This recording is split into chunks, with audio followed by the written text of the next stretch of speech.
students, welcome to your own chemistry classroom, my YouTube channel Learn Chemi. तो to continue with the previous content, आज हम बात करेंगे normality के बारे में. तो व्हाट इज नॉर्मेलिटी? आप लोगों ने मोलैरिटी पढ़ ली, मोलैलिटी पढ़ ली. Now a new term for you. It is the number of gram equivalents of solute dissolve per litre of the solution. अब मोलैरिटी के अंदर आप यहां पे लिखते थे number of moles.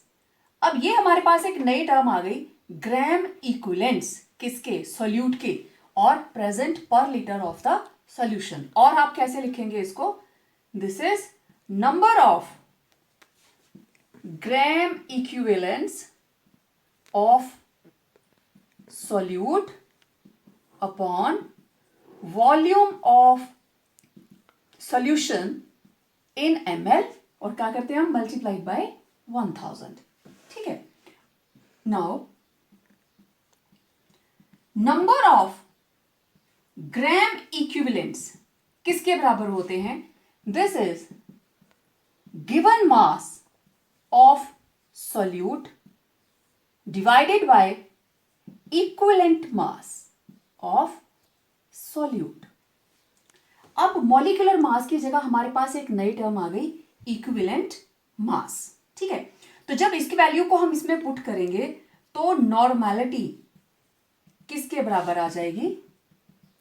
Given mass upon equivalent mass into 1000 upon volume. This is the expression for normality. Quite simple. Mole की जगह पे ग्राम इक्विवेलेंट्स आ गए. तो अब आपको यह पता होना चाहिए, अब हम क्या बात करेंगे कि इक्विवेलेंट मास हम कैसे कैलकुलेट करते हैं. ठीक है. तो कैलकुलेशन ऑफ इक्विवेलेंट मास, हमारे पास टोटल 3 तरह के कंटेंट्स रहते हैं. एसिड्स, बेसिस, एसिड है, बेस है, एंड तीसरे क्या रहते हैं? सॉल्ट. ठीक है. तो मैं यहां कॉलम बना लेती हूं और इन तीनों के हम इक्विवेलेंट मास कैसे निकालते हैं हम उसकी बात करेंगे. देखिए, एसिड जितने H पॉजिटिव देता है, ठीक है, जितने H पॉजिटिव देता है that is called basicity. Basicity मतलब removable H positive ions. Acid क्या देते हैं? H positive ion. तो एसिड की होती है बेसिसिटी और बेस की होती है एसिडिटी. एसिडिटी क्या है? Removable OH negative ions. ठीक है. These are removable H positive ions. और सॉल्ट के अंदर हम क्या चीज लेंगे? Positive valency. तो यहां पे अब मैं निकालूंगी इक्विवेलेंट मास. एसिड मैंने कॉमनली लिख दिया, मैं ये नहीं लिखूंगी इक्विवेलेंट मास ऑफ एसिड. तो यहां पे इक्विवेलेंट मास किसके बराबर होगा? जो भी इस एसिड का molecular mass divided by basicity. Too simple. चलिए एग्जांपल देखते हैं.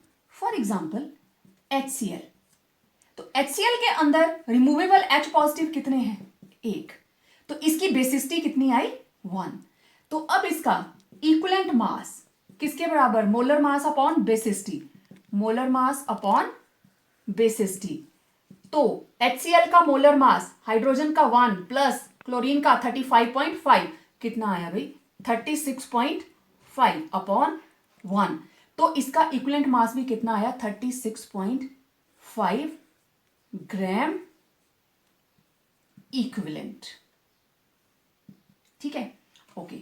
चलिए एक और एग्जांपल देखते हैं. Let it B sulphuric acid H2SO4. अब इसकी बेसिसिटी कितनी है? कितने H देता है ये? 2. तो H पॉजिटिव देगा ये 2, तो इसकी बेसिसिटी आ गई 2. तो अब इसका इक्विवेलेंट मास, ठीक है, मैं फॉर्मूला नहीं लिखूंगी. सल्फ्यूरिक एसिड हाइड्रोजन है 2, सल्फर 32 प्लस 16 4 जा 64. तो ये हमारे पास आ गया टोटल 98. इसका मोलर मास आ गया 98. तो molar mass divided by basicity. तो इसका इक्विवेलेंट मास कितना आया? 49 ग्राम इक्विवेलेंट. आप लोग मेरी बात समझ रहे हो अच्छे से? इसी तरीके से आप निकाल सकते हो कार्बोनिक एसिड, कोई भी एसिड, ठीक है। कार्बोनिक एसिड में भी रिमूवेबल H कितने हैं? 2। तो इसका इक्विवेलेंट मास किसके बराबर होगा? जो इसका मोलर मास होगा दैट विल बी 2 + 12 + 48। तो ये आ गया 48 + 2 50, 60 + 2 62 divided by 2, it will B 31 gram equivalence, ठीक है। एसिटिक एसिड देखते हैं, CH3COOH, और एसिटिक एसिड का बेसिसिटी कितनी है? 1। तो इसका इक्विवेलेंट मास कितना आएगा? 60 डिवाइडेड बाय 1, क्योंकि इसका मोलर मास कितना आएगा? 60। देखें 2 कार्बन है तो 24 प्लस 4 हाइड्रोजन 4 एंड 16 2 ज़ा 32। तो 24 + 4 28, 28 + 32 60। तो इसके इक्विवेलेंट मास कितना आया? 60 ग्राम इक्विवेलेंस। तो इस तरीके से आप किसी भी एसिड की जो इक्विवेलेंट मास है वो निकाल सकते हैं, ठीक है। अब जरा फोकस करिए आप बेस के ऊपर, क्योंकि बेस किसके बराबर होगा? बेस की होती है acidity and that is removable H positive OH negative ions, ठीक है। एग्जांपल ले लेते हैं। तो इसका इक्विवेलेंट मास किसके बराबर होगा? Molar mass of base divided by acidity. तो it is a general formula, मैं बार बार नहीं लिखूंगी। एसिडिटी क्या है? Removable OH negative ion. Okay, let's start. This is sodium hydroxide NaOH। तो इसके रिमूवेबल H पॉजिटिव कितने हैं? 1 ओनली। तो इसका मोलर मास 40 ग्राम, ठीक है। तो इक्विवेलेंट मास किसके बराबर आया? Molar mass divided by acidity. तो दिस इज 40 ग्राम इक्विवेलेंस, ठीक है। Okay, one more example, let it be calcium hydroxide. तो इसमें रिमूवेबल OH नेगेटिव कितने हैं? These are 2 removable OH negative ions, ठीक है। तो कैल्शियम का रहता है 40 प्लस ऑक्सीजन का 16 + 1 17, 17 2 ज़ा 34। तो ये हमारे पास आ गया 40 + 34 74। तो इसका इक्विवेलेंट मास किसके बराबर आएगा? Molar mass 74 divided by 2, it will B 37 gram equivalence. तो इस तरीके से आप किसी भी बेस की वैल्यू निकाल सकते हो। यहां पे एक OH था तो 1 से डिवाइड कर दिया उसके मोलर मास को, यहां पे 2 OH हैं तो 2 से हमने डिवाइड कर दिया। चलिए हम एक 3 वाला एग्जांपल ले लेते हैं। This is aluminium hydroxide. तो इसकी acidity removable OH negative ions it is having 3। तो इसका इक्विवेलेंट मास किसके बराबर होगा? This is atomic number aluminium atomic number 13, atomic number 13 और एटॉमिक मास रहता है 27 प्लस 16 + 1 17, 17 3 ज़ा 51। तो कितना हो गया? 7 + 1 8, 5 + 2 7। तो एल्यूमिनियम हाइड्रोक्साइड का मोलर मास आया 78। तो जो इसका इक्विवेलेंट मास है किसके बराबर होगा? Molar mass divided by its acidity.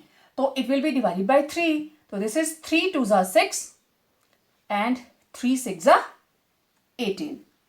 तो ये हो गया 26 ग्राम इक्विवेलेंस। तो इस तरीके से आप बेस का इक्विवेलेंट मास निकाल सकते हैं। अब बारी आई किसी भी सॉल्ट की, ठीक है। सॉल्ट के अंदर हमेशा क्या रहता है? एक एनाइन और एक केटाइन। लेफ्ट में होगा केटाइन और राइट में होगा एनाइन, जैसे सोडियम क्लोराइड, ठीक है। तो इसके इक्विवेलेंट मास का फॉर्मूला क्या है? किसी भी सॉल्ट का किसके बराबर होगा? मोलर मास जो भी सॉल्ट है divided by total positive valency. क्योंकि जब भी ये सॉल्ट टूटेगा एनाइंस एक से ज्यादा हो सकते हैं लेकिन केटाइन फिक्स रहता है, ठीक है। अब जैसे कैल्शियम क्लोराइड टूटेगा तो क्लोराइड निकलेंगे 2 लेकिन कैल्शियम रहेगा 1 और चार्ज कितना है? 2 पॉजिटिव। देखने में तो एनाइन भी 2 हैं लेकिन हम पॉजिटिव से लेते हैं क्योंकि बाकी सारे इसी से अलग होंगे, राइट। तो लेट्स सी, अब पहला एग्जांपल हम सोडियम क्लोराइड का ले लेते हैं। ठीक है, तो यहां से सोडियम क्लोराइड जब टूटा, Na पॉजिटिव Cl नेगेटिव, तो टोटल पॉजिटिव चार्ज कितना आया? 1।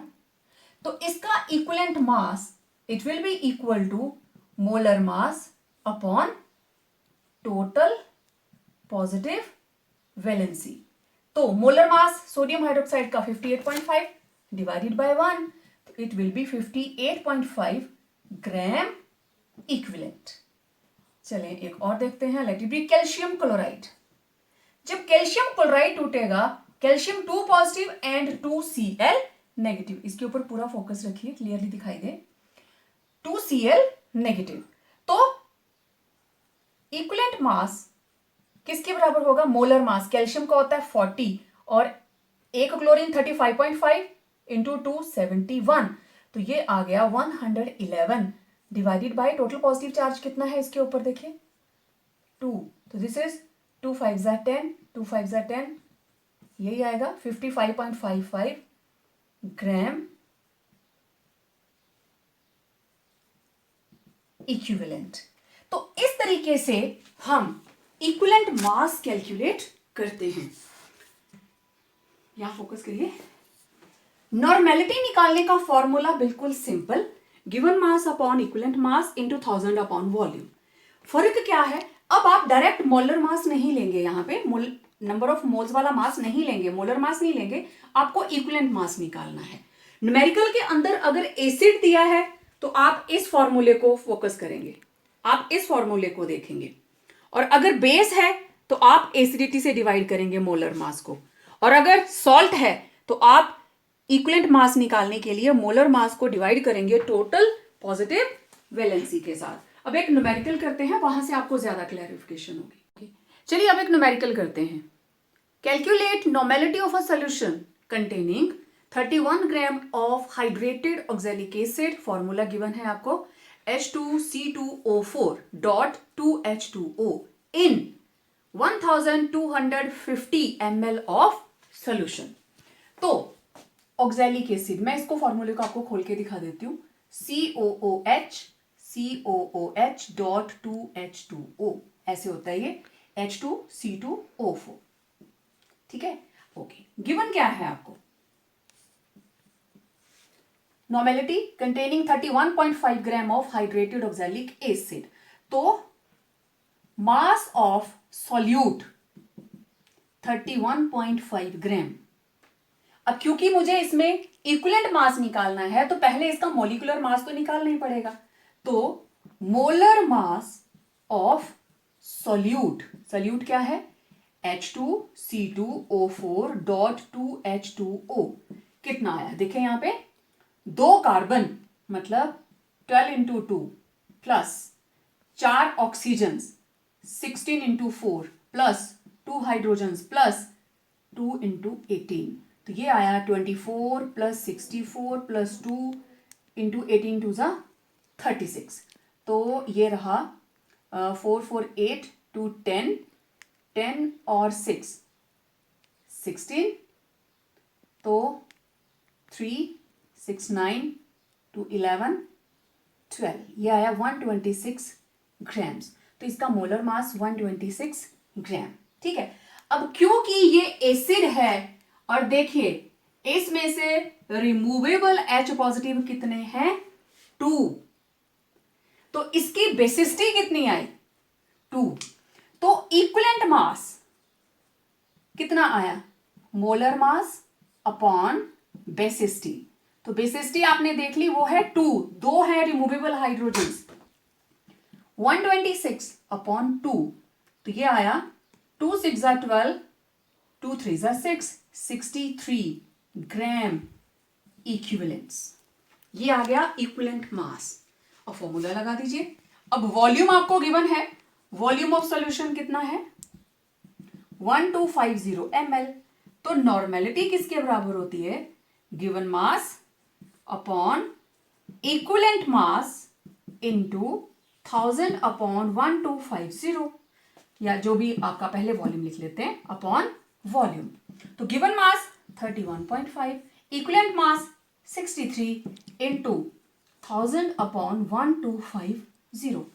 Okay, 31.51 जा 35 1.52 जा 63 है ना, 31 62.5 63 और इधर ये जीरो इसके साथ कैंसिल, ठीक है।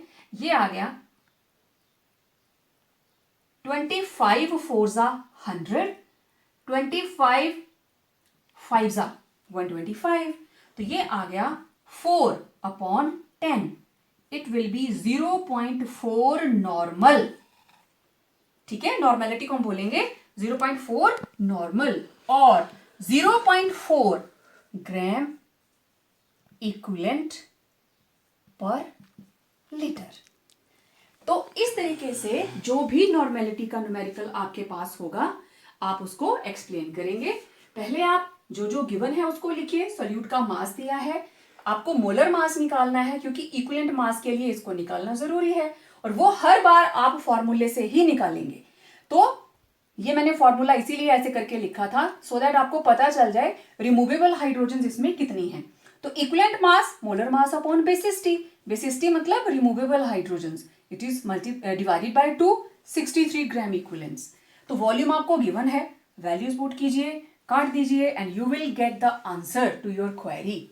तो it was all about normality. Now let us study about mole fraction. Next topic is mole fraction. नाम से ही पता चल रहा है फ्रैक्शन। फ्रैक्शन किसकी? अब किसी भी सोल्यूशन के अंदर there are more than one component, minimum 2 तो होंगे ही होंगे। बाइनरी सॉल्यूशंस की हम बात कर रहे हैं तो मिनिमम तो 2 होंगे ही होंगे, 2 से ज्यादा भी हो सकते हैं। तो मोल फ्रैक्शन क्या है? It is the ratio of number of moles of one component to the total number of moles, और उसमें कौन कौन आ गया? सॉल्यूट भी और सॉल्वेंट भी प्रेजेंट इन द सॉल्यूशन, ठीक है।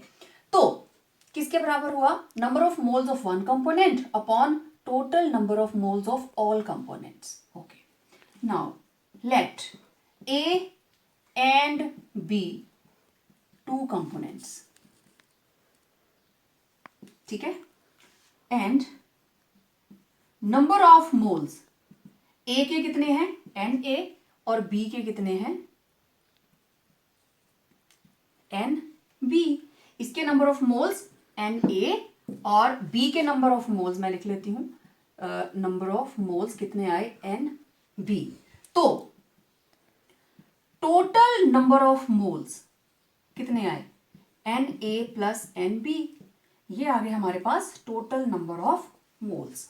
ओके, तो अकॉर्डिंग टू मोल फ्रैक्शन हम लिखते हैं x के साथ, XA means mole fraction of A, this is mole fraction of A।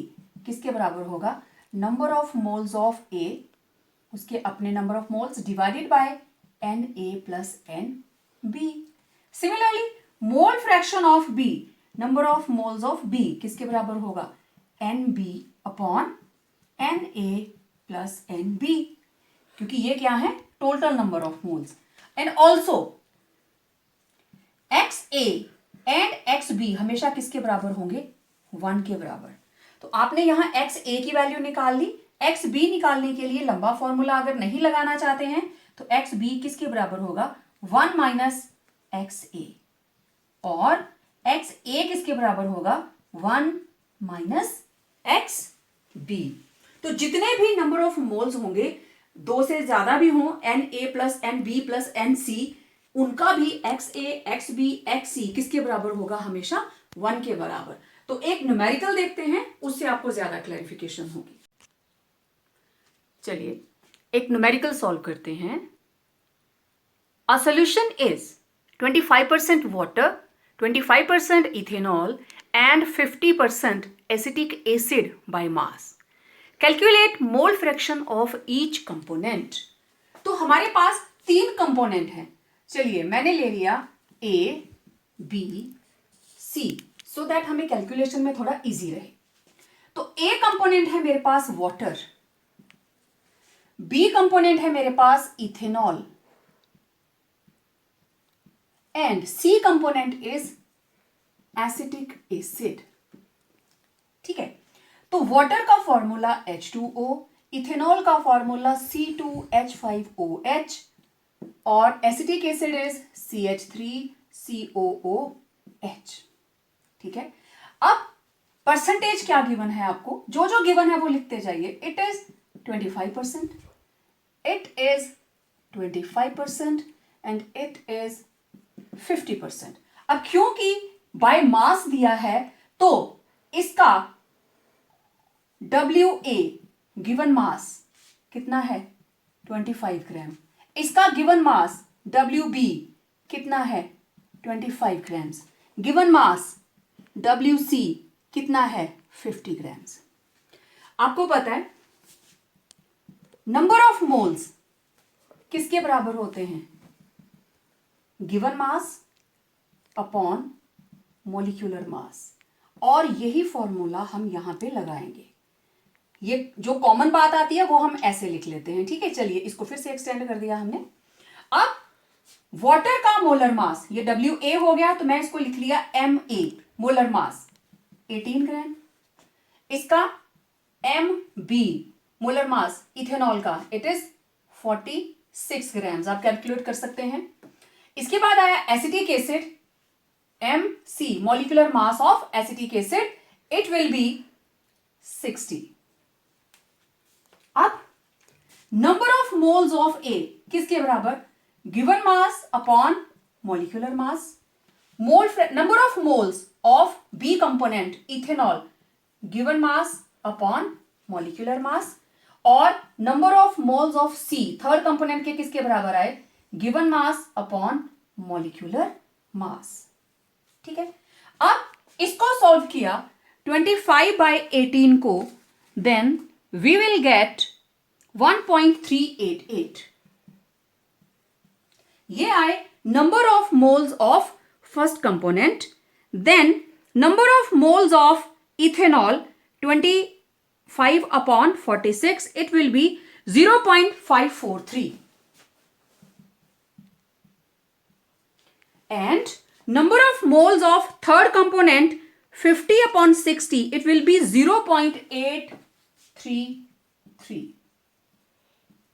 अब नेक्स्ट हम क्या करेंगे, आपको पता है total number of moles, mole fraction के लिए इसको निकालना जरूरी है, तो किसके बराबर होंगे, Na, Nb, Nc मैंने बोली प्लस 0.833, और इन सबको अगर हम ऐड कर लेते हैं तो total number of moles they will be 2.764। ये आ गए हमारे पास टोटल नंबर ऑफ मोल्स, ये भी हमने कॉमन लिखना था, डन। अब देखिए मोल फ्रैक्शन ऑफ A किसके बराबर, Na/N टोटल। Na कितना है 1.388 और टोटल कितना है 2.764। मोल फ्रैक्शन ऑफ B किसके बराबर, number of moles of B upon N total, और ये कितना है 0.543 डिवाइडेड बाय 2.764। अब मोल फ्रैक्शन ऑफ C किसके बराबर आया, थर्ड कंपोनेंट की value, number of moles divided bye N total, तो कितना है नंबर ऑफ मोल्स 0.833 अपॉन 2.764। अब इसकी मोल फ्रैक्शन निकालने के लिए अगर हम डिवाइड करते हैं इसको 1.388 को 2.764, तो it comes out to be 0.502, and XB, this is XA, XB comes out to be 0.196. This is XB, and XC, it will be 0.833 divided by 2.764, 0.302। अब देखिए आप इसको ऐसे भी निकाल सकते हैं, XC किसके बराबर होगा 1 माइनस, आप XA प्लस XB को ऐड करके 1 में से माइनस करेंगे तब भी यही आंसर आएगा। ये रहा हमारे पास XA, ये रहा XB, मीन्स 1 माइनस 0.502 प्लस 0.196, तो इसको भी सॉल्व करके आपके पास वही आंसर आएगा जो ऊपर हमने लिखा है। तो ये रहा मोल fraction of A, mole fraction of B, और ये रहा मोल फ्रैक्शन ऑफ C, और आप वेरीफाई कर सकते हैं XA plus XB plus XC आपका किसके बराबर आएगा? 1 के बराबर। आप करके देख लीजिए। 0.502, 0.196 plus 0.302, it will come out to be equal to 1। तो इस तरीके से आप किसी भी गिवन कंपोनेंट के मोल फ्रैक्शन निकाल सकते हैं। देखिए, मोल फ्रैक्शन में हमारे पास जो फॉर्मूला है that is number of moles of one component to the total. ठीक है, आपको डायरेक्ट नंबर ऑफ मोल्स कभी भी नहीं गिवन होंगे, आपको हमेशा मास गिवन होगा। तो given mass upon molar mass, पहले आप नंबर ऑफ मोल्स निकालेंगे, उसके बाद आप इसको सॉल्व करेंगे। तो हमने यहां पे भी ऐसे ही किया, एक से ज्यादा कंपोनेंट दिए गए हों तो आप इसी तरीके से इसी फॉर्मेट को फॉलो करें। आपकी बुक्स के अंदर किसी और तरीके से दिया होता है, वो 1 by 1 किया होता है and that creates much confusion. तो बेटर है आमने सामने कंपोनेंट्स को लिख के आप इसको सॉल्व करें। ठीक है, तो एक और न्यूमेरिकल मैं आपको इसका बताती हूं, बाकी प्रैक्टिस के लिए भेजूंगी। ओके, एक और न्यूमेरिकल करते हैं। It says a sugar syrup of weight 214.2 grams contains 34.2 gram of sugar। Sucrose का फॉर्मूला गिवन है C12H22O11। Calculate mole fraction of sugar. Okay, sugar syrup का वेट है इतना। शुगर सिरप कैसे बना? वाटर के अंदर शुगर डिसॉल्व कर दी, मतलब शुगर सिरप क्या है? सॉल्यूशन।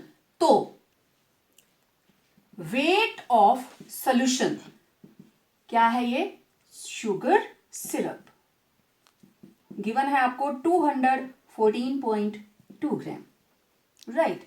और उसके अंदर शुगर कितनी है? 34.2 ग्राम। तो given mass of solute, now here sugar क्या है? Solute, this is solute. Given mass of solute कितना है? 34.2 ग्राम। अब आपको पता है solute plus solvent equal to solution. अब यहां पे सॉल्यूशन का मास आपको कितना गिवन है? सॉल्यूशन क्या है यहां पे? शुगर सिर्फ, इट इज 214.2 ग्राम। सॉल्यूट कितना गिवन है? 34.2 ग्राम। सॉल्यूट क्या है? शुगर। सॉल्वेंट क्या है? वाटर। और सॉल्यूशन क्या है? शुगर सिरप, चीनी का घोल। तो मुझे यहां पे सॉल्वेंट का मास निकालना है, तो फॉर्मूला आपको सामने दिखाई दे रहा है। तो मास ऑफ सॉल्वेंट मतलब वाटर कितना आया? 214.2 माइनस 34.2, तो ये आ गया 180 ग्राम्स। तो this is mass of solvent. ठीक है, अब हमारे पास दो कंपोनेंट आ गए, एक है शुगर और दूसरा कंपोनेंट क्या है? वाटर। शुगर का फॉर्मूला C12H22O11 और वाटर का फॉर्मूला आप जानते हैं। ठीक है, शुगर का मास, मोलर मास, इसको करेंगे तो it will come out be 342 grams और वाटर का मोलर मास 18 ग्राम्स। ठीक है, अब गिवन मास ऑफ शुगर कितना है भाई? 34.2 ग्राम। तो नंबर ऑफ मोल्स किसके बराबर आ गए? Given mass divided by molar मास। तो डेसिमल हटाया, नीचे 10, तो कितना आ गया? 0.1 मोल। ठीक है, अब इधर देखें वाटर के नंबर ऑफ मोल्स। चलिए मैं इसको ए कंपोनेंट लेती हूं और वाटर को लिया हमने बी कंपोनेंट। तो ये नंबर ऑफ मोल्स आ गए ए कंपोनेंट के, जो कि शुगर है 0.1 मोल्स। और इधर गिवन मास ऑफ सॉल्वेंट जो आपने निकाला है ऊपर, कितना आ गया? 180 ग्राम। ठीक है, या सीधा हम लिख लेते हैं mass of solvent. Mass of solvent वो आपने यहां निकाला है माइनस करके। तो number of moles of solvent, तो ये आपने लिया है NB, किसके बराबर? 180 डिवाइडेड बाय मोलर मास। तो कितना आ गया भाई? 10 मोल्स। ठीक है. Now total number of moles कितने आए?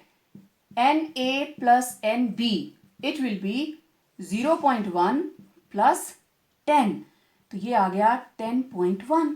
अब मुझे मोल फ्रैक्शन उसने सिर्फ पूछी है शुगर की, तो मोल फ्रैक्शन ऑफ शुगर किसके बराबर होगी? Na, ये रहा N total, Na upon N total. तो N कितना है?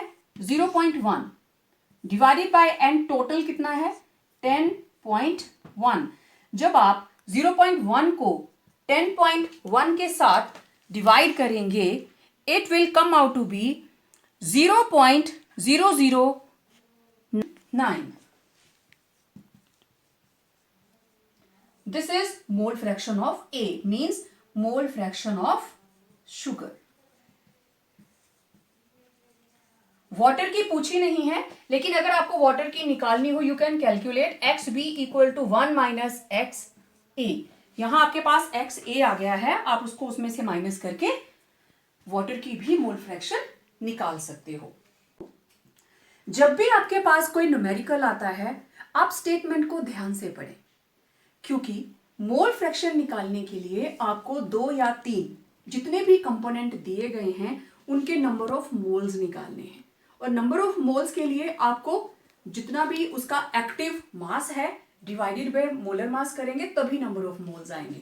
तो इस तरीके से आप इस न्यूमेरिकल को सॉल्व करेंगे. Now the last topic, formality. Now the last topic and that is formality. Right, ये कंसेप्ट हम कहाँ यूज करते हैं? जहां कॉम्प्लेक्स कंपाउंड्स हो हमारे पास, जैसे बड़े बड़े फॉर्मूलाज रहते हैं K4, Fe, CN6. ठीक है, जिस जगह पे जो भी कंपाउंड है हमारे पास क्वाइट लार्ज है. ठीक है, तो हम क्या करते हैं? It is the number of formula masses of the solute dissolved पर लीटर ऑफ द सॉल्यूशन. ना फॉर्मूला मास, जैसे हम मोलर मास निकालते थे, जैसे हमने इक्विवेलेंट मास निकाला, वैसे ही हम फॉर्मेलिटी के लिए क्या लिखते हैं? नंबर ऑफ फॉर्मूला मास.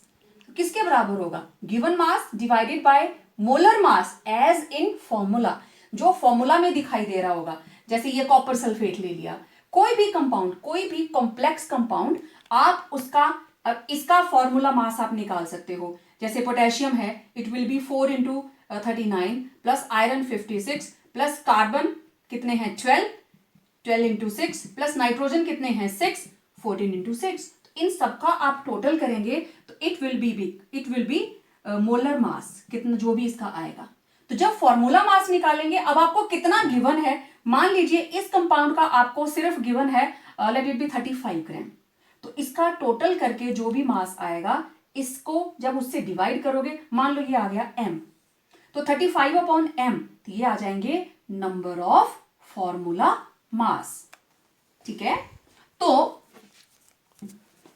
यहां पे फिर फॉर्मूला क्या बना? फॉर्मेलिटी किसके बराबर होगी? गिवन मास, जो भी आपको गिवन मास होगा, divided by molar mass as in formula. या मैं सीधा लिख देती हूं formula mass. This is formula mass into 1000 upon volume. और वॉल्यूम किसका रहेगा? सॉल्यूशन का. तो इस तरीके से आप फॉर्मेलिटी निकाल सकते हैं. फॉर्मेलिटी निकालते हैं. 35 gram of potassium ferrocyanide in 500 ml of solution. ठीक है, ये रहा इसका सॉल्यूशन. तो हमें निकालनी है फॉर्मेलिटी. तो पहले मैं इसका फॉर्मूला मास निकाल लिया. दिस इज फॉर्मूला मास. ठीक है, अब गिवन मास कितना है? 35 ग्राम. वॉल्यूम ऑफ सॉल्यूशन कितना गिवन है? 500 ml. तो फॉर्मेलिटी किसके बराबर आई? फॉर्मूला आपने देखा है ऊपर, given mass upon formula mass into 1000 upon volume कितना है? 500. Given mass upon formula mass, ये निकाला हमने formula mass, into 1000 upon volume. ये 2 zeros कैंसिल, ये 1 0 कैंसिल, ये आएगा 5 1 जा 5 7 जा 35, तो इट विल बी 7/34 और 7 को हम डिवाइड करेंगे 34 से, it will be 0.205 and this will be its formality. तो formality is also like other methods of expressing concentration terms. फर्क क्या है, यहां पे नंबर ऑफ फॉर्मूला मासेस आएंगे और गिवन मास को हम किससे डिवाइड करेंगे, फॉर्मूला मास के साथ. तो it was all about various methods of expressing concentration terms of solutions. हमने करा volume percentage, mass percentage, parts per million, molarity, normality, then formality, mole fraction. अब एक आप लोगों के लिए टिप है, जितने भी वॉल्यूम डिपेंडेंट हैं, जितने भी वॉल्यूम डिपेंडेंट हैं like molarity, normality and formality, ये सारे के सारे चेंज विथ टेम्परेचर, ये टेम्परेचर के साथ चेंज करते हैं. 4 ऑप्शंस के बीच में ये पूछा हो कि इनमें से टेम्परेचर के साथ चेंज कौन नहीं करता, तो आपको पता होना चाहिए कौन कौन चेंज करते हैं. तो आज के लेक्चर में इतना ही. Stay tuned for upcoming videos.